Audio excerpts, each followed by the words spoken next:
सखी, आज तो एक विचित्र बात देखने में आई। मैं श्री प्रिया जी के एकांत कक्ष में किसी कार्य से गई। मैं गई धीरे धीरे, जिससे कक्ष की शांति बनी रहे। द्वार में प्रवेश कर एक किनारे खड़ी रही। श्री प्रिया जी इतनी भाव विभोर थी कि उनको मेरे आने का परिज्ञान ही नहीं हो पाया। उनकी बेभान दशा देख देख करके मैं विह्वल हो रही थी। श्री प्रिया जी की भाव भरी चेष्टाओं के बारे में क्या बतलाऊं। उनके हाथों में पुष्पों की मलिका थी। कई प्रकार के सुगंधित पुष्प उस माला में थे। ये पुष्पहार वही था जिसको श्री प्रियतम ने अपने कर पल्लव से उन्हें पहनाया था। श्री प्रिया जी माला को कभी आंखों से लेगती, कभी छाती से चिपकाती, कभी मस्तक से छुलाती, कभी भूमि पर रखकर वंदन करती और कभी उस माला की परिक्रमा लगाती।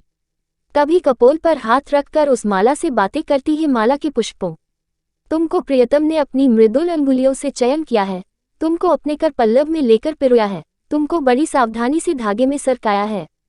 तुम धन्य हो जो उनका मृदुल स्पर्श तुमको प्राप्त हुआ। हे पुष्प मालिके, तुमको धीरे से सहेज कर उन्होंने रखा है। जिस समय वे पिरो रहे थे उस समय तुमको उनके भाव में श्वास प्रश्वास की ऊष्मा की सनिधि मिली है।